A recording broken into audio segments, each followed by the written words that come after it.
तो दोस्तों आज के इस वीडियो में मैं आप लोगों को दुनिया के 5 ऐसे महत्वपूर्ण फाइटर एयरक्राफ्टों के बारे में बताऊंगा जो शायद कई सारे मामलों में अन्य फाइटर एयरक्राफ्टों के तुलना में पीछे हो सकता है। पर दोस्तों सुपर क्रूजर के मामले में दुनिया का यही 5 ऐसा एयरक्राफ्ट है जो इस तरीके का महारत हासिल किया हुआ है। दोस्तों सुपर क्रूजर यहाँ पे एक ऐसा खासियत है जो किसी भी एयरक्राफ्ट को बिना आफ्टर बर्निंग के सुपरसोनिक रफ्तार में उड़ान भरने में मदद करता है। बेसिकली अगर देखा जाए तो एयरक्राफ्टों के इंजन में आफ्टर बर्निंग एक ऐसा टेक्नोलॉजी है जिसका इस्तेमाल करके एयरक्राफ्ट साउंड से तेज गति से उड़ान भरता है, लेकिन इससे एयरक्राफ्टों के फ्यूल का खपत काफी ज्यादा होता है। ऐसे में अगर कोई एयरक्राफ्ट बिना आफ्टर बर्निंग के इस रफ्तार को हासिल कर सकता है तो एयरक्राफ्टों के फ्यूल एफिशिएंसी भी बढ़ जाता है, जबकि दूसरी तरफ दुश्मन के एयरक्राफ्टों के लिए भी लंबे समय तक सुपरसोनिक रफ्तार से इंटरसेप्ट कर पाना भी मुश्किल होता है। सिंपली अगर सुपर क्रूजर को डिफाइन किया जाए तो ये एक ऐसा टेक्नोलॉजी है जो एयरक्राफ्टों को बिना आफ्टर बर्निंग के मार्क 1 के रफ्तार तक ट्रैवल करने में मदद करे। एग्जाम्पल के रूप में इंग्लिश इलेक्ट्रिक BAC लाइटनिंग एक ऐसा एयरक्राफ्ट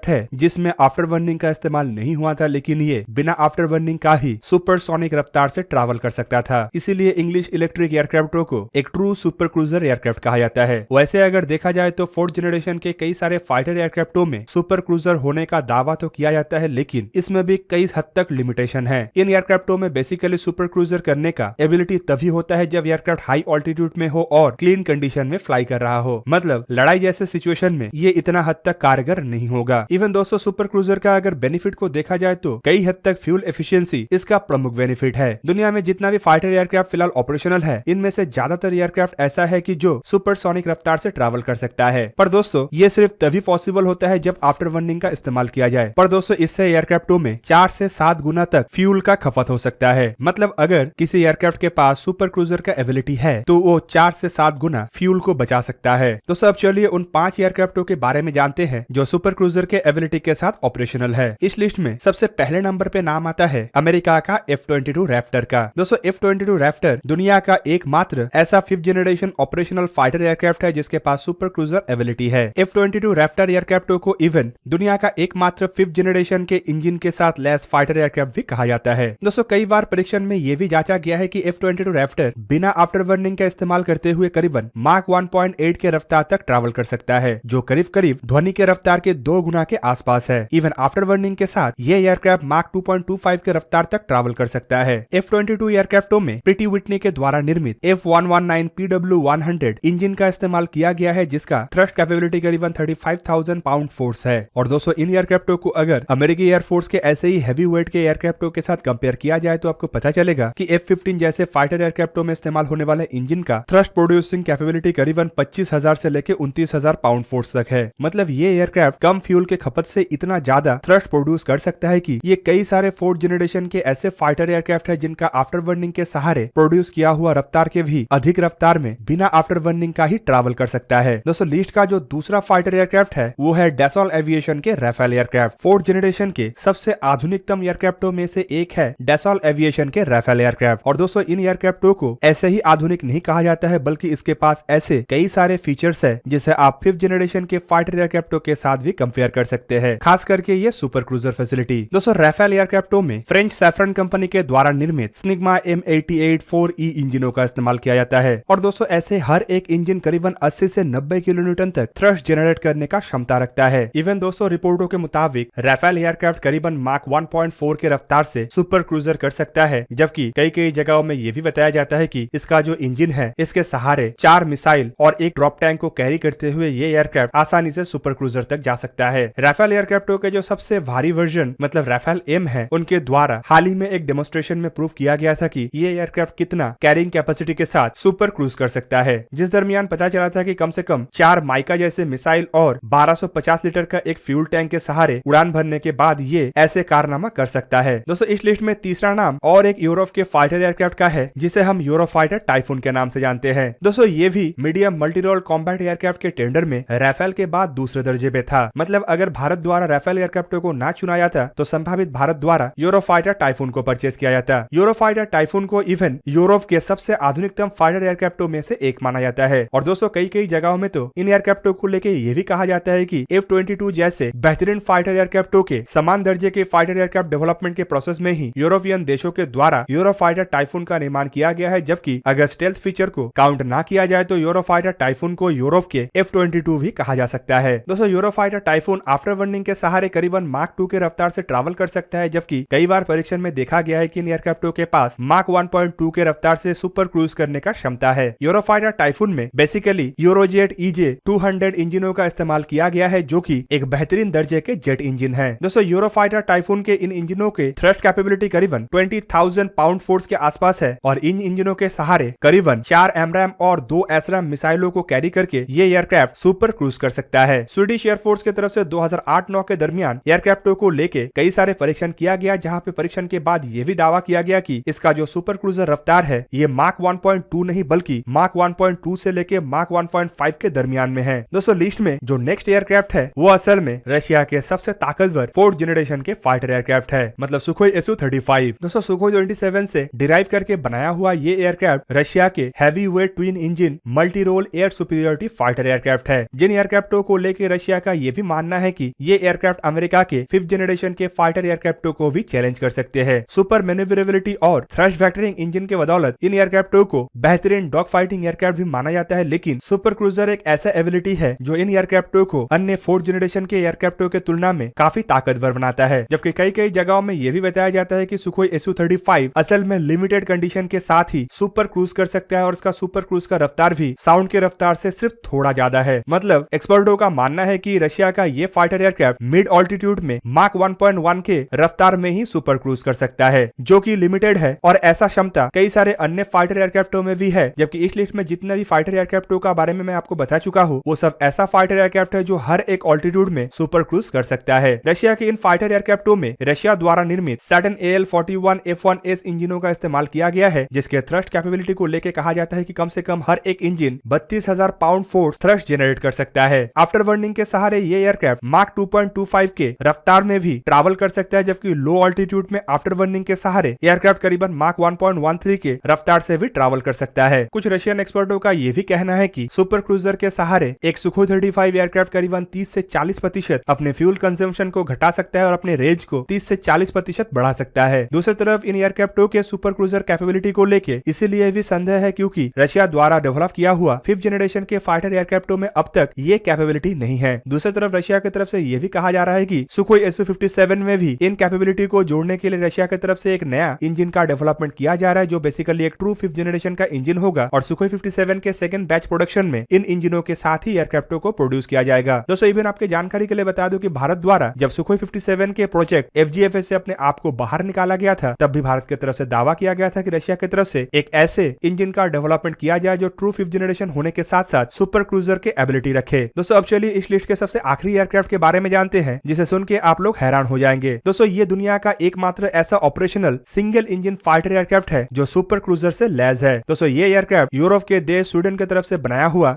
JS-39 ग्राइफिन NG है। इन एयरक्राफ्टों को लेकर कहा जाता है कि ये ग्राइफिन एयरक्राफ्ट के सबसे आधुनिक वर्जन है और इसके पास सुपर क्रूजर एबिलिटी है। दोस्तों ग्राइफिन एयरक्राफ्ट का जो पहला वर्जन मतलब ग्राइफिन CD था, उसमें वॉल्वो RM-12 इंजनों का इस्तेमाल किया गया था, जो बेसिकली जनरल इलेक्ट्रिक के F404 इंजनों का ही एक वर्जन है। दूसरी तरफ जब इसके अपग्रेडेड वर्जन JS-39EF का निर्माण किया गया तो उसमें ज्यादा पावरफुल जनरल इलेक्ट्रिक के RM-16 या फिर F414G इंजनों का इस्तेमाल किया गया। दोस्तों इन इंजनों का आफ्टर बर्निंग क्षमता करीबन 22,000 पाउंड फोर्स के आसपास है और इन इंजनों का इस्तेमाल करके ही 2009 में साफ कंपनी की तरफ से सुपर क्रूजर का परीक्षण किया गया। परीक्षण के बाद साफ कंपनी की तरफ से दावा किया गया कि इन एयरक्राफ्टों के पास बिना आफ्टर बर्निंग का मार्क 1.2 के रफ्तार से ट्रैवल करने का क्षमता है। दोस्तों यहीं पे आप लोगों के मन में ये भी सवाल हो सकता है कि अगर जनरल इलेक्ट्रिक के 414 इंजनों का इस्तेमाल करते हुए ग्राइफिन जैसे एयरक्राफ्ट सुपर क्रूजर एबिलिटी को हासिल कर सकता है तो अमेरिका के अन्य फाइटर एयरक्राफ्टों के पास ऐसा कैपेबिलिटी क्यों नहीं है, जबकि उन एयरक्राफ्टों में भी F414 जैसे इंजनों का इस्तेमाल किया गया। एग्जाम्पल के रूप में FA-18 एयरक्राफ्टों को ही देख ले। तो दोस्तों आपके जानकारी के लिए बता दूं कि जनरल इलेक्ट्रिक के जिन इंजनों का इस्तेमाल ग्राइफिन एयरक्राफ्टों के द्वारा किया जा रहा है वो F414 के सबसे लेटेस्ट वर्जन है और इन इंजनों में ही ऐसे कैपेबिलिटी है, जबकि ऐसे लेटेस्ट वर्जन के इंजन का इस्तेमाल करते हुए अमेरिका के द्वारा अब तक कोई भी 4th जनरेशन के फाइटर एयरक्राफ्टों का निर्माण नहीं किया गया। इवन अमेरिका की तरफ से बीते 30 से 40 साल तक कोई भी नया 4th जनरेशन फाइटर एयरक्राफ्ट का डेवलपमेंट नहीं किया गया। इवन भविष्य में अगर अमेरिका के द्वारा इन इंजनों का इस्तेमाल करके कोई नया फाइटर एयरक्राफ्ट का डेवलपमेंट किया जाता है तो उसमें जरूर सुपर क्रूजर कैपेबिलिटी होगा। कुल मिलाकर दुनिया का ये 5 ऐसे फाइटर एयरक्राफ्ट है जिनके पास सुपर क्रूजर कैपेबिलिटी है, जबकि दुनिया में कई सारे और देश भी ऐसे फाइटर एयरक्राफ्टों के डेवलपमेंट के ऊपर काम कर रहा है। एग्जाम्पल के रूप में रशिया के सुखोई Su-57 F-7 और चाइना के J-20 को ही ले ले, जो 5th जनरेशन के फाइटर एयरक्राफ्ट होने के बावजूद ऐसा कैपेबिलिटी नहीं रखता है, और इन दोनों एयरक्राफ्टों के लिए दोनों देशों की तरफ से ही ऐसे कैपेबिलिटी डेवलपमेंट किया जा रहा है। इवन भारत भी एक्सपेक्ट कर रहा है कि अपने फ्यूचर एयरक्राफ्टों में ऐसे कैपेबिलिटी को जोड़ा जा सके। तो दोस्तों ये था आज का वीडियो। अगर आपको वीडियो अच्छा लगा तो उसे लाइक कीजिए और मेरे चैनल को सब्सक्राइब कीजिए और साथ में बना हुआ बेल आइकन को भी प्रेस कर दीजिए ताकि आप मेरा वीडियो देख पाए सबसे पहले। जय हिंद।